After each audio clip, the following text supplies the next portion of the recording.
আসসালামু আলাইকুম প্রিয় শিক্ষার্থীরা, বিশেষ করে তোমরা যারা একাদশ শ্রেণীর তে আছো এবং একাদশ শ্রেণীতে তোমরা ফার্স্ট ইয়ার ফাইনাল পরীক্ষা অংশগ্রহণ করছো, তাদের জন্য ইম্পর্টেন্ট একটা টপিক। সেটা হলো আদর্শ গ্যাস এবং গ্যাসের গতিতত্ত্ব যে অধ্যায়, মানে দশম অধ্যায়ের এই যে শিশিরাঙ্ক এবং আপেক্ষিক আর্দ্রতা। হ্যাঁ, আজকে আমরা একটু কনসেপচুয়ালি প্রথমে আলোচনা করবো দুটো বিষয়, দেন আমরা একটা অন্তত আমরা আপেক্ষিক আর্দ্রতা রিলেটেড সিকিউ মানে সৃজনশীল সলভ করার চেষ্টা করব। তো আসো একটু আমরা মনোযোগ দিই। হ্যাঁ, প্রথমেই আসো যে এই যে দেখতে পাচ্ছ শিশিরাঙ্ক। তো শিশিরাঙ্কের ক্ষেত্রে যদি আমরা স্টাডি করতে যাই, তাহলে আমরা অলরেডি সম্পৃক্ত জলীয় বাষ্পচাপ এবং অসম্পৃক্ত জলীয় বাষ্পচাপ যখন অধ্যয়ন করেছি, তখন আমরা বলেছি যে বাতাসের তাপমাত্রা বৃদ্ধির সাথে সাথে জলীয় বাষ্প ধারণ ক্ষমতা বাড়ে এবং তাপমাত্রা কমালে জলীয় বাষ্প ধারণ ক্ষমতা কমে। এটা একটা গুরুত্বপূর্ণ একটা কনসেপ্ট। কেমন? তাহলে আমরা যদি কোনো একটা নির্দিষ্ট আয়তনের বায়ু চিন্তা করি, হ্যাঁ, এবং মানে আয়তন ফিক্সড মানে কি, মানে বাইরের থেকে বাতাসের আদান প্রদান হবে না, মানে যে পার্টিকেলসগুলো আছে, গ্যাস হতে পারে, জলীয় বাষ্প হতে পারে, এগুলোর এক্সচেঞ্জ হবে না। তো এই ধরনের সিচুয়েশনে আমরা একটা নির্দিষ্ট আয়তন যদি বিবেচনা করি, আমরা কথা বলি, তাহলে আমরা বলবো যে ধরলাম আমি যে রুমে ক্লাস নিচ্ছি, এই রুমে ক্লাসের যে আয়তন, সে আয়তনের মধ্যে ধরলাম 500 গ্রাম জলীয় বাষ্প ধারণ করতে পারে। এটা নির্দিষ্ট আয়তনে 500 গ্রাম জলীয় বাষ্প ধারণ করতে পারে।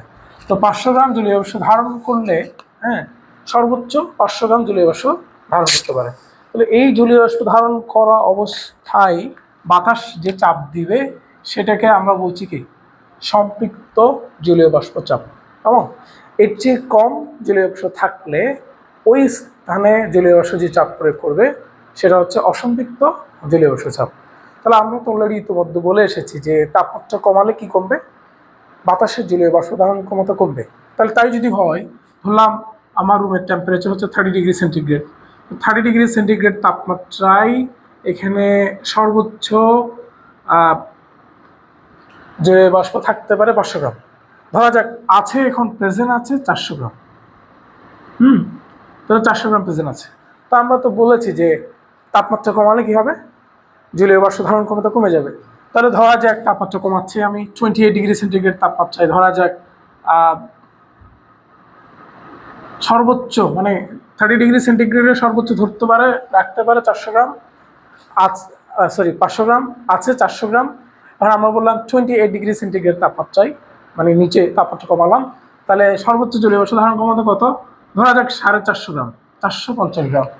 এখনও প্রেজেন্ট কত গ্রাম? 400 গ্রাম আছে। হ্যাঁ, এখন ধরলাম 26 ডিগ্রি সেন্টিগ্রেড তাপমাত্রায় সর্বোচ্চ জলীয় বাষ্প ধারণ করতে পারে এই রুমটাই কত? সর্বোচ্চ ধরলাম 400 গ্রাম, উপস্থিত কত? 400 গ্রাম। তাহলে আমরা দেখতে পাচ্ছি তাপমাত্রা কমালে, বায়ুর তাপমাত্রার চেয়ে যদি আমরা তাপমাত্রা কমাতে থাকি, কোনো একটা নির্দিষ্ট তাপমাত্রায় উপস্থিত জলীয় বাষ্প দ্বারা এই স্থানটা কি হয়ে গেল? সম্পৃক্ত হয়ে গেল। যে তাপমাত্রায় এটা হলো, এটাকে আমরা বলছি শিশিরাঙ্ক। তাহলে শিশিরাঙ্ককে যদি আমি ডিফাইন করি এই কনসেপ্ট নিয়ে, লোক এটা খুব ভালো করে বুঝতে হবে বিষয়টা। তাহলে যদি আমরা বুঝতে চাই, তাহলে আমরা কি লিখবো? যে তাপমাত্রায় কোনো নির্দিষ্ট আয়তনের বায়ু এর মধ্যে উপস্থিত জলীয় বাষ্প দ্বারা সম্পৃক্ত হয়, সেই তাপমাত্রাকে শিশিরাঙ্ক বলে। লক্ষণীয় ব্যাপার হচ্ছে, বায়ুর যে তাপমাত্রা ছিল অ্যাট দ্য বিগিনিংয়ে 30 ডিগ্রি সেন্টিগ্রেড ধরলাম, সেই তাপমাত্রায় কিন্তু বাতাস জলীয় বাষ্প দ্বারা সম্পৃক্ত হয়নি।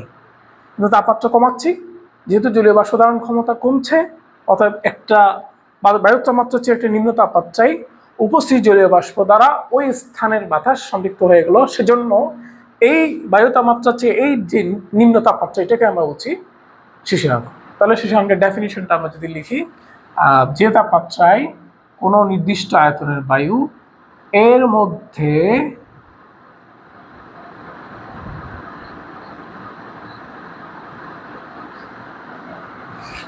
আয়তনের বায়ু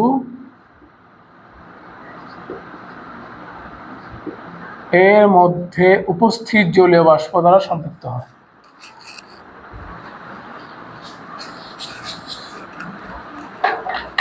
এর মধ্যে উপস্থিত জলীয় বাষ্প দ্বারা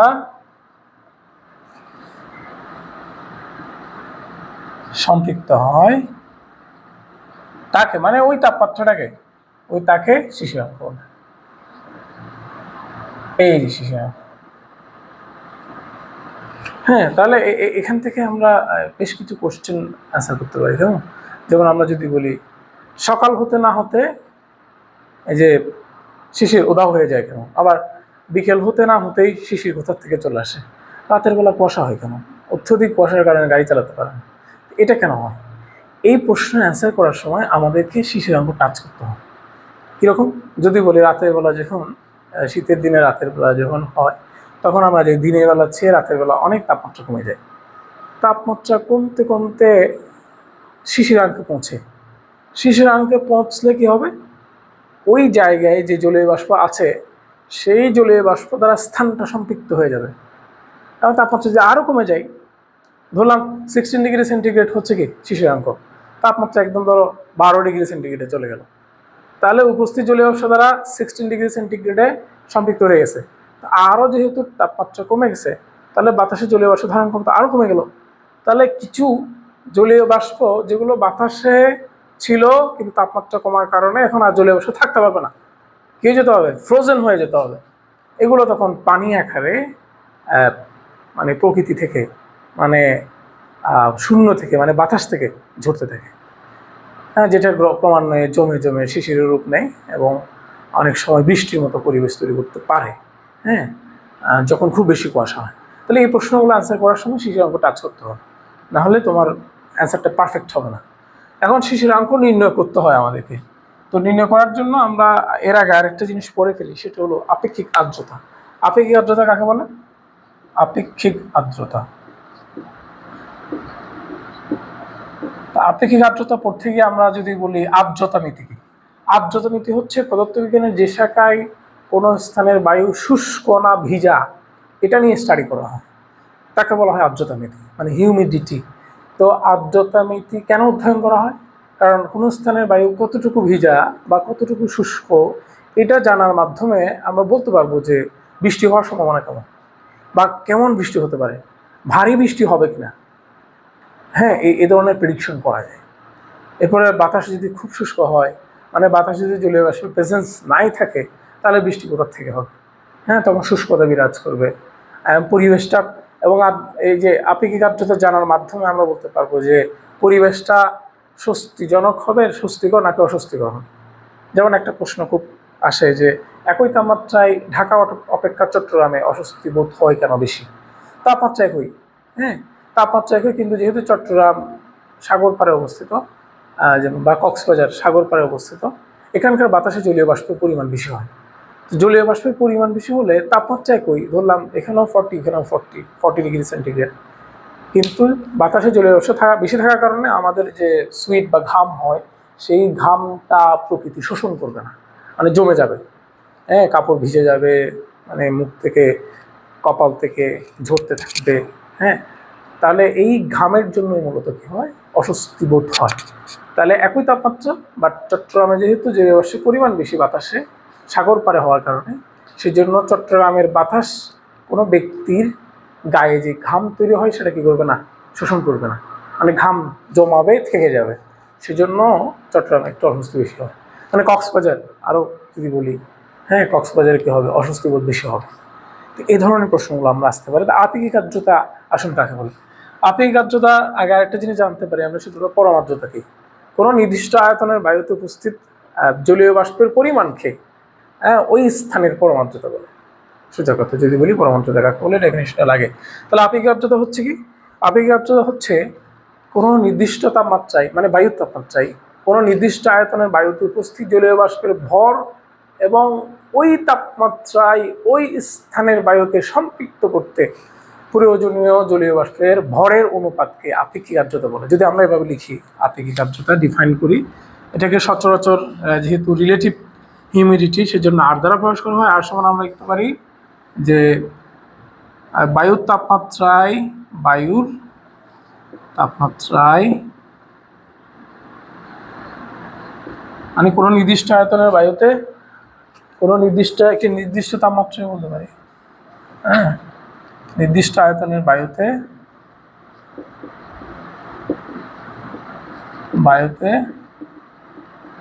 উপস্থিত জলীয় বাষ্পের ভর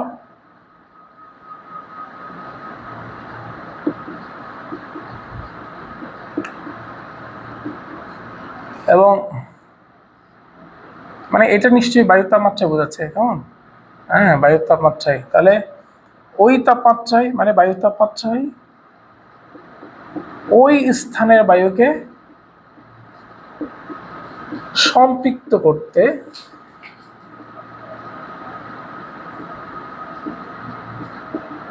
প্রয়োজনীয়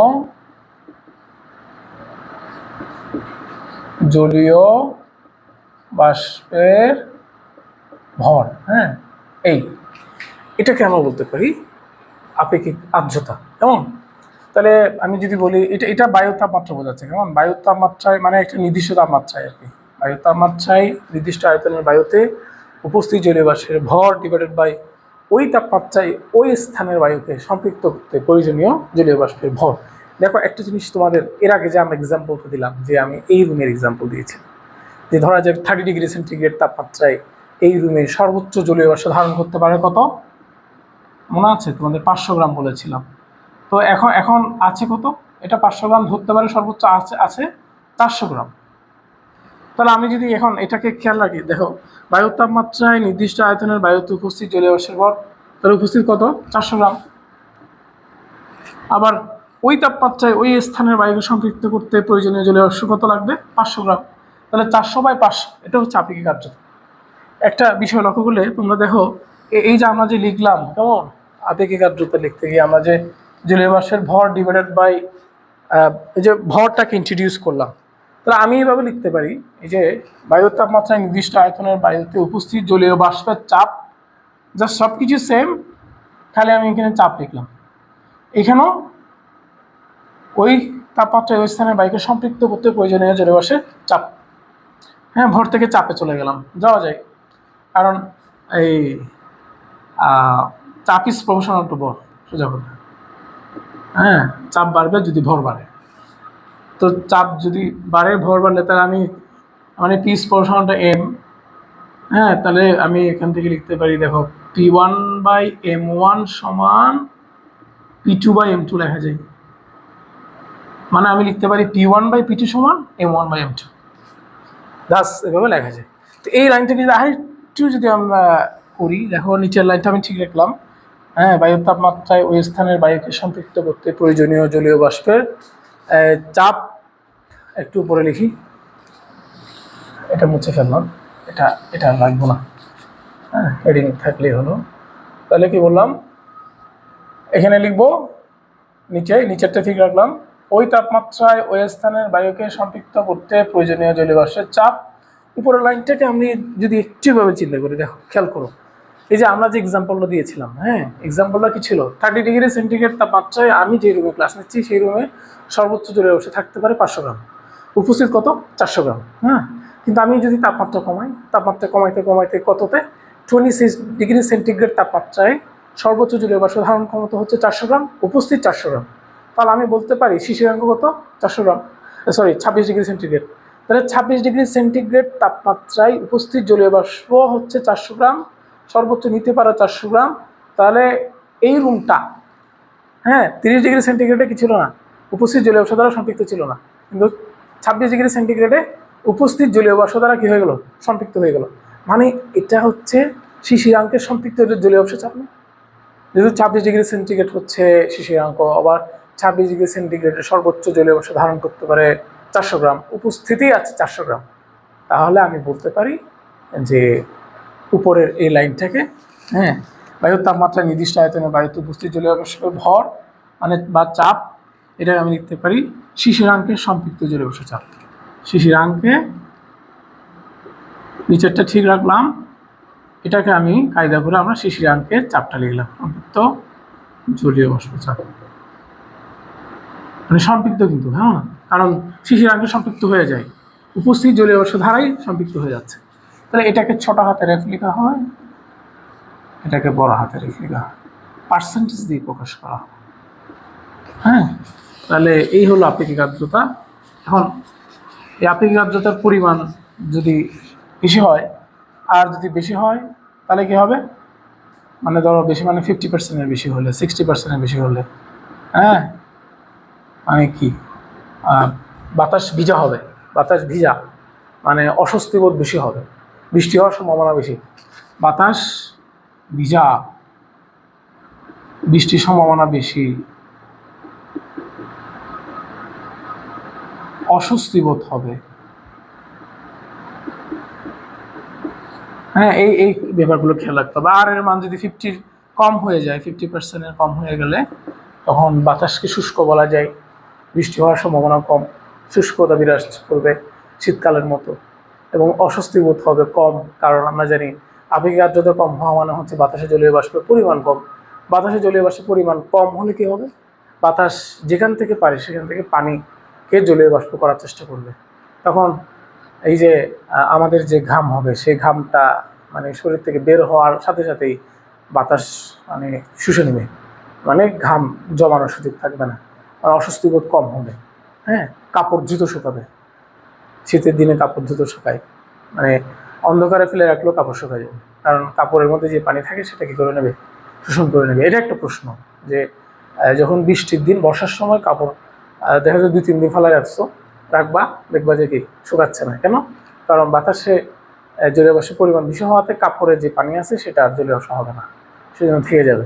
কিন্তু শেষের দিনে, শীতের দিনে সেটা ব্যাপারটা ভিন্ন হয়, যেহেতু জলীয় বাষ্প খুবই কম থাকে, এবং খুবই কম থাকার কারণে বাতাস যেহেতু জলীয় বাষ্পের জন্য পাগল হয়ে যায়, তারা আমাদের এই পাতলা ঠোঁটে আক্রমণ করে এখান থেকে পানি শোষণ করার চেষ্টা করে, সেজন্য ঠোঁট ফেটে যায়। হ্যাঁ, এই প্রশ্নগুলো অনুধাবনমূলক প্রশ্নে আসতে পারে, তখন আমাদেরকে এক্সপ্লেন করতে হবে। এখন এই আর্দ্রতা, আপেক্ষিক আর্দ্রতা পরিমাপ করার জন্য আমরা আমরা কি করছি, আমরা কতগুলো যন্ত্র আবিষ্কার করছি। এমন একটা যন্ত্র আমাদেরকে ইন্ট্রোডিউস করাইতে হবে, এবং সেটার মাধ্যমে কিভাবে সীসাঙ্ক বের করে এবং জলীয় বাষ্প, আপেক্ষিক আর্দ্রতা বের করে, সেটা আমরা দেখতে হবে। তাহলে এ ধরনের একটা যন্ত্রের নাম কি, শুষ্ক ও সিক্ত বাল্ব হাইগ্রোমিটার। যে যন্ত্রের সাহায্যে আপেক্ষিক আর্দ্রতা পরিমাপ করা হয় তারা কি বলে, হাইগ্রোমিটার। হ্যাঁ, এটা এটা আমাদের এখন আমরা তাহলে একটা এঁকে ফেলার চেষ্টা করি না। এই যে এটা শুষ্ক সিক্ত বা হাইগ্রোমিটার, এটা একটা ঘরের মতো। হ্যাঁ, যন্ত্রটা তোমরা শাহজাহান তপন স্যারের বইয়ে দেখবা। হ্যাঁ, খুব সুন্দর। তাহলে এইখানে এইখানে একটা থার্মোমিটার রাখা হয়। এটা একটা থার্মোমিটার। থার্মোমিটার নিচে এটা হলো ভালভ ধরলাম, এখানে পারদ থাকে। হ্যাঁ, এখানে একটি স্কেলিং থাকবে। থার্মোমিটার রাখা খুবই সহজ, এভাবে কয়েকটা মাঝখানে টান দিলেই এটা, থার্মোমিটার রাখা খুবই সহজ, এভাবে কয়েকটা মাঝখানে টান দিলেই এটা থার্মোমিটারের মতো লাগবে। হ্যাঁ, এখানে এখানে একটা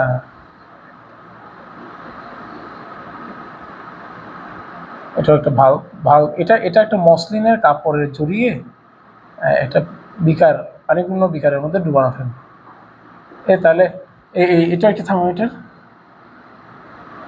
হ্যাঁ,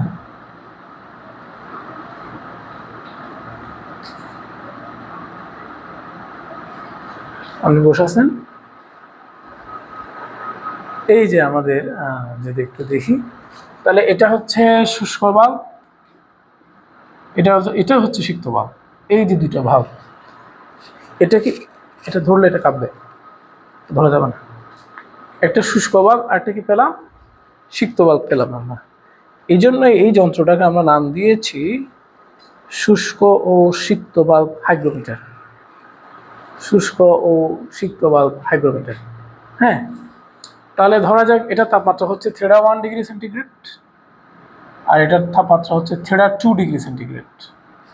হ্যাঁ, এটা মানে বাতাসের তাপমাত্রা নির্দেশ করতেছে, মানে শুষ্ক বাল্বের তাপমাত্রা মানে বাতাসের তাপমাত্রা। বাতাসের তাপমাত্রা বলতে পারে, শুষ্ক বাল্বের তাপমাত্রা বলতে পারে, ধরে নিতে হবে 1 দেওয়া আছে। আর 2 হচ্ছে কি, সিক্ত বাল্বের তাপমাত্রা। আরেকটা জিনিস দেওয়া থাকে, সেটা হলো এই যে বাতাসের তাপমাত্রা বা শুষ্ক বাল্বের তাপমাত্রায় গ্লেসিয়ারের উৎপাদক দেওয়া থাকে, এটা তো বসো। গ্লেসিয়ারের উৎপাদক দেওয়া থাকে, কেমন? এই তিনটা জিনিস জানা থাকলে আমরা শিশিরাঙ্ক বের করতে পারি।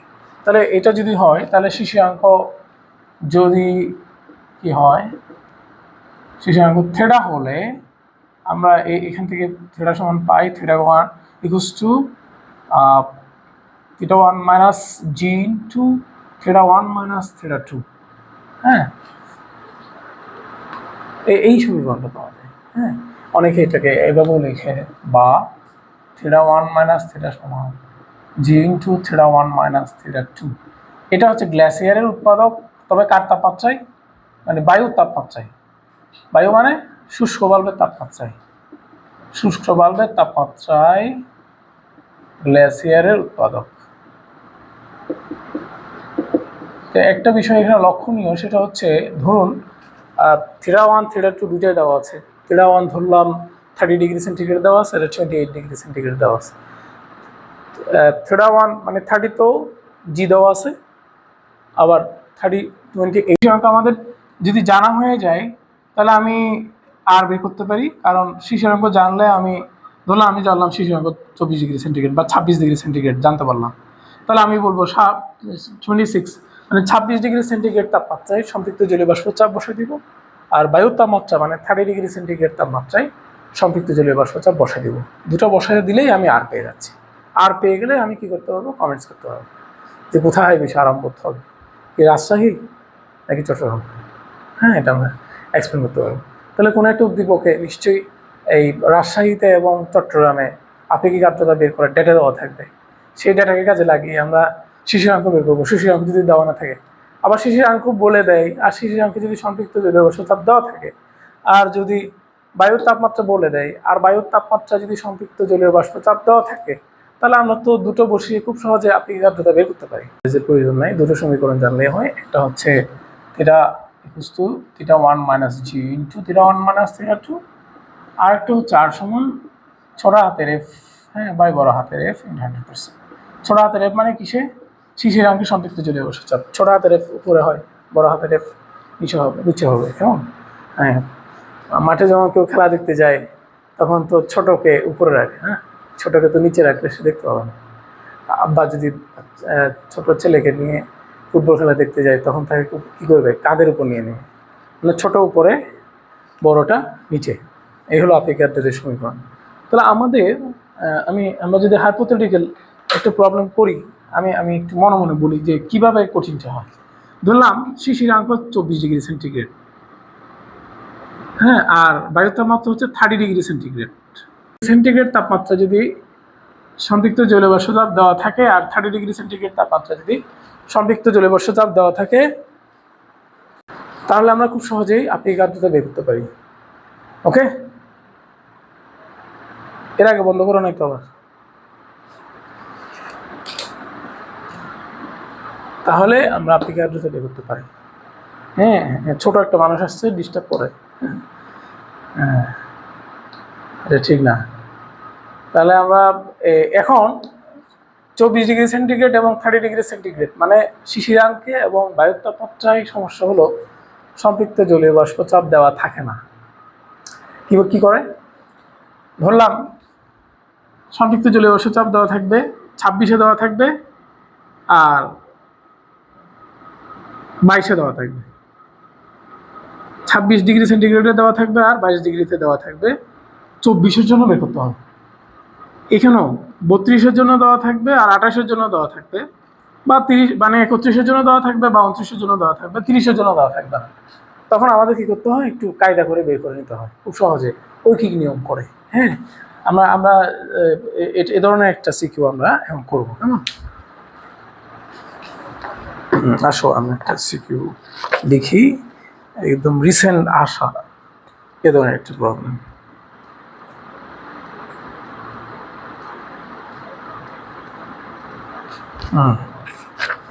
আমরা যদি বলি যে একদম ঢাকা বোর্ড 2025, এই প্রবলেমটাই যদি আমরা একটু লিখবো, কেমন? ঢাকা বোর্ডের এই সমস্যাটা আমি একটু লিখতে চাই।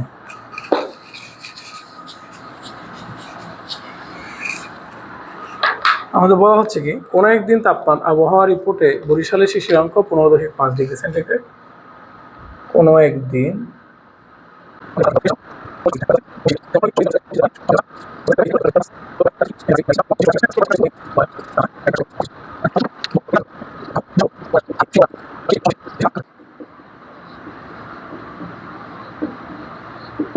দেখুন এই যে আমরা প্রশ্নটা পেলাম, কোনো একদিন আবহাওয়া রিপোর্টে বরিশালের শিশিরাঙ্ক 15.5 ডিগ্রি সেন্টিগ্রেড, বায়ু তাপমাত্রা 25 ডিগ্রি সেন্টিগ্রেড এবং 15 ডিগ্রি, 16 ডিগ্রি ও ও 25 ডিগ্রি সেন্টিগ্রেড তাপমাত্রায় সম্পৃক্ত জলীয় বাষ্প চাপ দেওয়া আছে, যথাক্রমে এত এত এবং এত।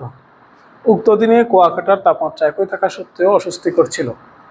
মানে কুয়াকাটার তাপমাত্রা একই ছিল, বাট কি অস্বস্তিকর ছিল। তাহলে বরিশালের আপেক্ষিক আর্দ্রতা কত বের করবো আমরা? বরিশাল ও কুয়াকাটা কোথায় শিশির ও কুয়াশা সৃষ্টির সম্ভাবনা বেশি, তার কারণ সহ ব্যাখ্যা করবো।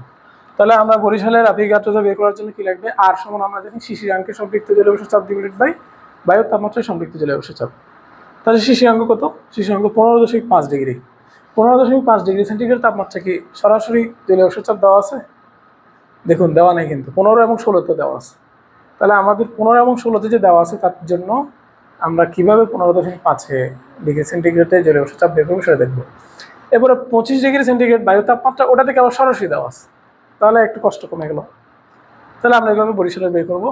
অনুরূপভাবে আমরা কুয়াকাটার বের করবো। কুয়াকাটার দেখেন তাপমাত্রা একই, উক্ত দিনে কুয়াকাটার তাপমাত্রা একই থাকা সত্ত্বেও, হ্যাঁ, তাহলে কুয়াকাটার জন্য আমরা তাহলে বরিশালের আর জানলে বরিশালের আর কুয়াকাটার যদি আর মানে আপেক্ষিক আর্দ্রতা আমরা জানি, দেন এই আপেক্ষিক আর্দ্রতার মান দেখে আমরা একটা কনভার্সে চলে যেতে পারবো। ঠিক আছে, তাহলে এখন আমরা একটু যদি কাজ করি, বরিশালে গ করতে চাই, তাহলে গটা করবো। এখন গ করার জন্য আমাদের কি লাগবে? আমরা বলছি আমাদের আস্কিং ভ্যালু হচ্ছে গ জন্য আর সমান ছোট হাতের বাই বড় হাতের 100%। ছোট হাতের হচ্ছে কি শিশিরাঙ্কের সম্পৃক্ত জলীয় বাষ্প চাপ। তো এখানে তো শিশিরাঙ্কের সম্পৃক্ত জলীয় বাষ্প চাপ দেওয়া নেই, দেওয়া কি আছে? দেওয়া নেই, 15.5 যেহেতু। সেজন্য আমরা কি করব? এখানে আমরা এই যে 16 ডিগ্রি সেন্টিগ্রেড বিয়োগ 15 ডিগ্রি সেন্টিগ্রেড সমান 1 ডিগ্রি সেন্টিগ্রেড তাপমাত্রার ব্যবধানের জন্য সম্পৃক্ত জলীয় বাষ্প চাপের ব্যবধান। হ্যাঁ, আমি একটু ছোট করে লিখে ফেললাম। হ্যাঁ, ব্যবধান কত? ব্যবধানটা যদি বের করি, মানে 16 ডিগ্রির জন্য দেওয়া আছে হচ্ছে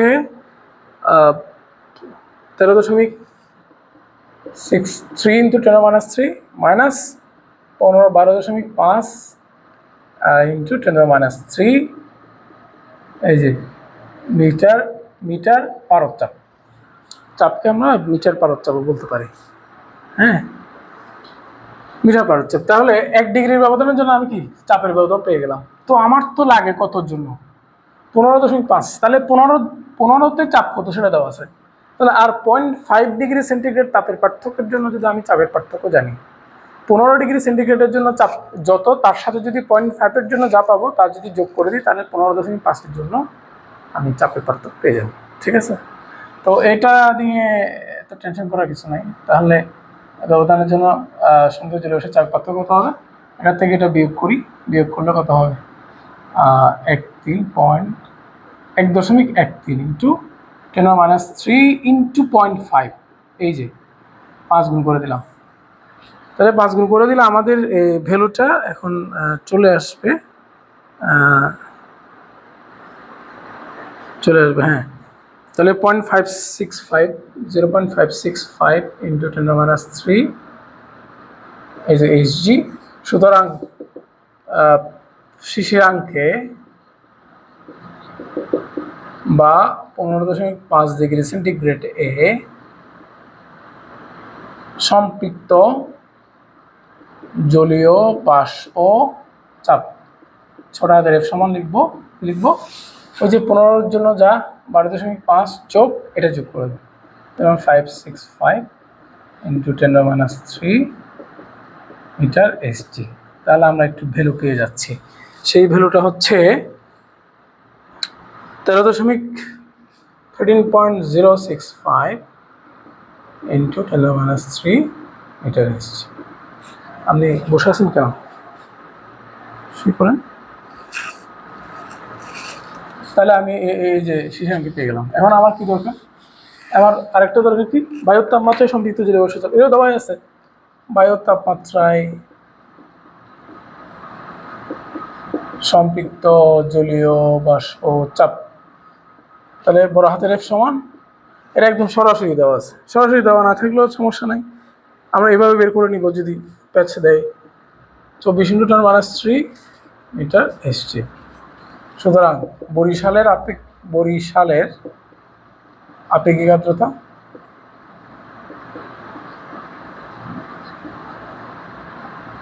আর সমান ছোট হাতের F বাই বড় হাতের F × 100%।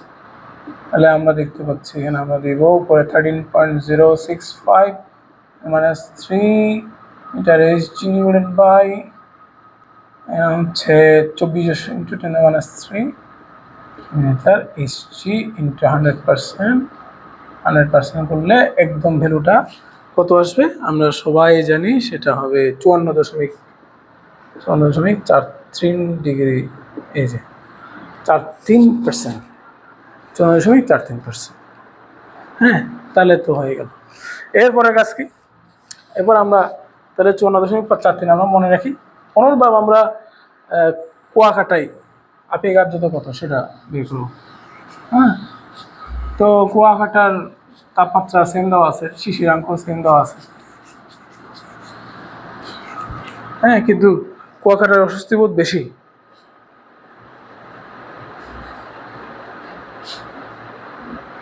তাহলে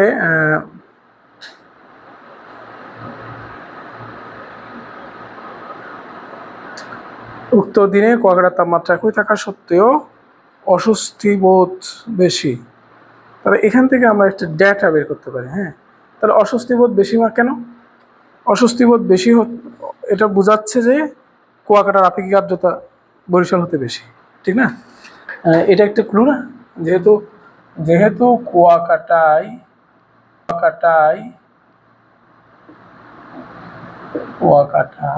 একটু রিভার্স করতে হচ্ছে, অস্বস্তি বোধ বেশি। সুতরাং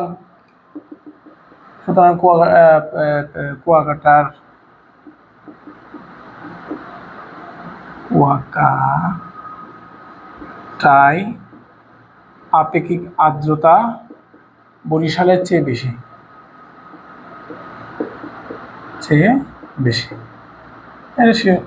তাহলে আমরা সেই সাপেক্ষে আমরা যেহেতু উভয় স্থানের তাপমাত্রা সমান দেওয়া আছে, আমরা এভাবে লিখতে পারি আর কুয়াকাটা মানে কুয়াকাটার আপেক্ষিক আর্দ্রতা is greater than R of Barishal. তাহলে এখান থেকে আমরা আবার লিখতে পারি এই যে এফ মানে কি, এফ অফ কুয়াকাটা বড় হাতে F of Kuakata is greater than F Barisal আর বড় হাতের এফ অফ বরিশাল। হ্যাঁ, এগুলো লেখা যায় যেহেতু আমরা আপেক্ষিক আর্দ্রতার সংজ্ঞা থেকে এটা জানি। হ্যাঁ, তো উভয় স্থানের তাপমাত্রা সেম বলা হচ্ছে। হ্যাঁ, বায়ুর তাপমাত্রা সেম। তাহলে বায়ুর তাপমাত্রা সেম হলে বায়ুর তাপমাত্রায় সম্পৃক্ত করতে প্রয়োজনীয় জলীয় বাষ্প এটা সেম হবে, এই দুটো সেম হবে, এটা সেম। তো এটা ক্যান্সেল হয়ে গেলে আমাদের আর কি থাকে? F Kuakata by F Barishal. হ্যাঁ, মানে কি আমরা এখান থেকে আরেকটা ক্লু পেয়ে গেলাম, সেটা হচ্ছে এই যে শিশিরাঙ্কের যে সম্পৃক্ত জলীয় বাষ্প চাপ সেটা কুয়াকাটায় বেশি দেন শিশিরাঙ্কের সম্পৃক্ত জলীয় বাষ্প চাপ বরিশালের চেয়ে। হ্যাঁ, তাহলে আমরা দেখতে পাই কুয়াকাটার শিশিরাঙ্ক বরিশালের শিশিরাঙ্ক অপেক্ষা কি বেশি। হ্যাঁ, মানে তাপমাত্রাটা বেশি, শিশিরাঙ্ক, কারণ আমরা জানি যেহেতু এটা জলীয় বাষ্প শিশিরাঙ্কের সম্পৃক্ত জলীয় বাষ্প চাপ এটা বেশি বরিশালের চেয়ে, তো নিশ্চয়ই যেহেতু জলীয় বাষ্প বেশি চাপ বেশি অর্থাৎ জলীয় বাষ্প বেশি। জলীয় বাষ্প বেশি মানে তাপমাত্রা বেশি, কারণ তাপমাত্রা বেশি হলে জলীয় বাষ্প ধারণ ক্ষমতা বেশি হয়। তাহলে শিশিরাঙ্ক আকার কুয়াকাটা চেয়ে শিশিরাঙ্ক কি বরিশাল বেশি। বরিশাল। হ্যাঁ, তাহলে এই ক্লু থেকে আমরা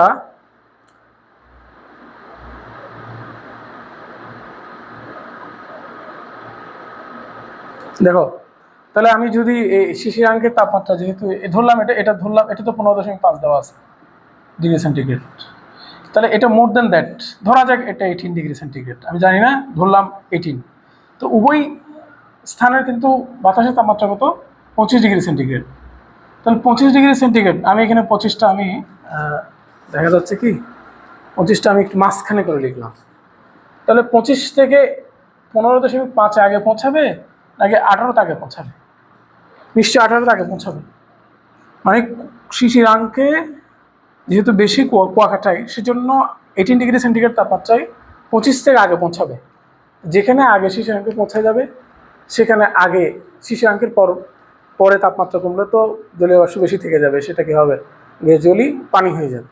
মানে এই কুয়াকাটাতে যেহেতু আগেই শিশিরাঙ্কে পৌঁছে যাবে, অতএব কুয়াকাটাতে আগে শিশির পড়া শুরু করবে, আগে কুয়াশা পড়া শুরু করবে। মানে শিশির এবং কুয়াশা পড়ার সম্ভাবনা কুয়াকাটাই বেশি। হ্যাঁ, তোমরা যদি না বুঝো আবার একটু টেনে দেখবা এই আইডিয়াটা, কেমন? তো এটা একটা প্রমিনেন্ট প্রবলেম পেলাম আমরা। এ ধরনের প্রবলেম বেশ আসে। হ্যাঁ, এটাতে আসছে সেম একটা প্রবলেম আসছে, ধরো সিলেট বোর্ড 2025-এ। সিলেট বোর্ড 2025, আমরা যদি প্রশ্নটা একটু হাতে নিয়ে আমরা একটু দেখি। দেখো, একজন গবেষক ঢাকা ও গাইবান্ধায় স্থাপিত দুটি শুষ্ক ও আর্দ্র ভাগ মাপক যন্ত্রের নিচে উপাত্তগুলো সংগ্রহ করলেন। ঢাকাতে দেখো একটা চার্ট দেওয়া আছে, ঢাকাতে শুষ্ক ভাব থার্মোমিটারের, তোমরা একটু প্রশ্নটা দেখো, শুষ্ক ভাব থার্মোমিটারের পাঠ হচ্ছে 30.4 ডিগ্রি সেন্টিগ্রেড, মানে বাতাসের তাপমাত্রা, আর গাইবান্ধাতে হচ্ছে 33.6। আর্দ্র ভাব থার্মোমিটারের পাঠ ঢাকাতে 22.4 আর গাইবান্ধা হচ্ছে 26.6। বায়ুর তাপমাত্রা গ্লেসিয়ার উৎপাদক দেওয়া আছে জি 1.65 1.62।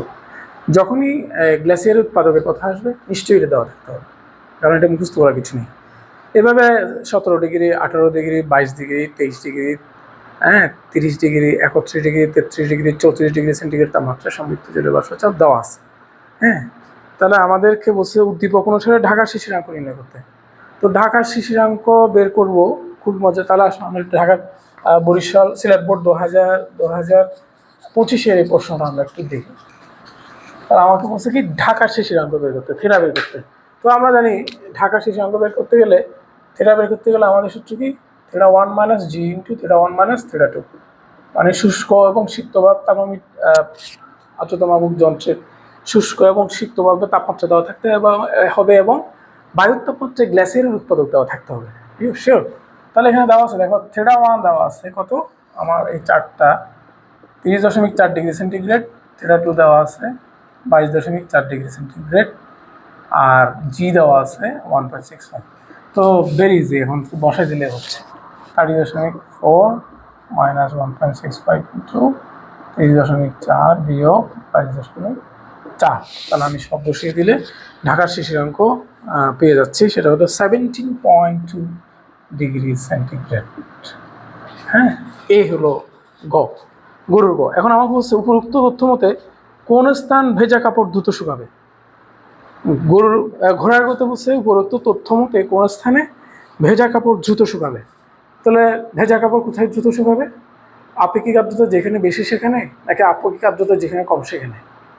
আপেক্ষিক আর্দ্রতা যেখানে কম সেখানে, যেহেতু জলীয় বাষ্প কম, সেহেতু কাপড় থেকে বাতাস পানি নিয়ে ফেলবে, মানে কাপড়ের পানিটা জলীয় বাষ্পে রূপান্তর হবে দ্রুত। মানে তাহলে আপেক্ষিক আর্দ্রতা ডিটারমাইন করে দেখবো কোথায় আপেক্ষিক আর্দ্রতা কম। যেখানে আপেক্ষিক আর্দ্রতা কম সেখানে কাপড় দ্রুত শুকাবে, যেখানে আপেক্ষিক আর্দ্রতা বেশি সেখানে কাপড় কম দ্রুত শুকাবে। হ্যাঁ, তাহলে আমাদের দুটো স্থানের কী করতে হবে?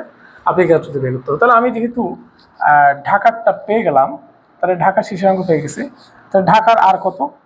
আর ডি ঢাকা। তাহলে এটা হচ্ছে শিশিরাঙ্কের চাপ, মানে ছোট হাতের এফ মানে কি শিশিরাঙ্কের চাপ, আর বড় হাতের এফ মানে হচ্ছে কি বায়ুর তাপমাত্রা সম্পৃক্ত জলীয় বাষ্পের চাপ। এখন ইন্টারেস্টিং হচ্ছে শিশিরাঙ্ক 17.2 আর বায়ুর তাপমাত্রা 13.3। 30.4 কিন্তু 30.4 এবং 17.2 কোনোটাতে কি দেওয়া নাই, সম্পৃক্ত জলীয় বাষ্পের চাপ দেওয়া নেই। রাদার কত দেওয়া আছে, 30 এবং 31 দেওয়া আছে, আবার এদিকে 17 এবং 18 দেওয়া আছে। তাহলে কি আমরা বের করতে পারি না? ওই যে ওকে যেভাবে শিখেছি, যেমন এখানে 30 এবং 31 দেওয়া আছে, আমি যদি তোমরা প্রশ্নটা হাতে নিয়ে লিখবা বা প্রশ্নটা আগে লিখে ফেলবা, তাহলে আমি যদি বলি 31 ডিগ্রি সেন্টিগ্রেড বিয়োগ 30 ডিগ্রি সেন্টিগ্রেড মানে 1 ডিগ্রির ব্যবধানে সম্পৃক্ত জলীয় বাষ্প চাপের ব্যবধান কত, এটা আমরা এখান থেকে বের করে দেখতে পারি। হ্যাঁ, ইজিলি বের করা যায়। সেটা হচ্ছে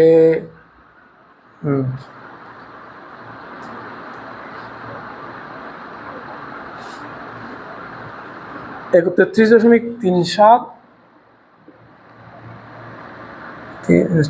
33.575 বিয়োগ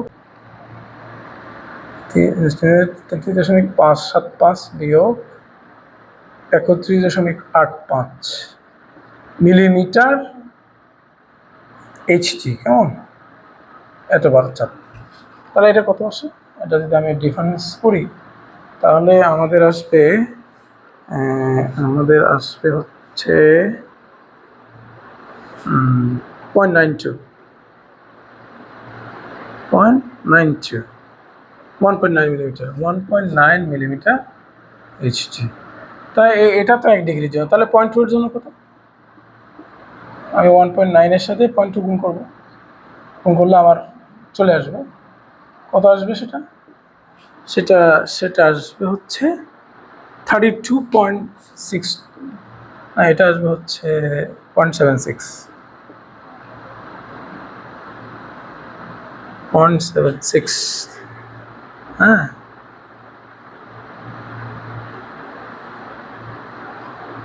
সরি 0.4 এর জন্য নেব, যেহেতু 30.4 বের করতেছে।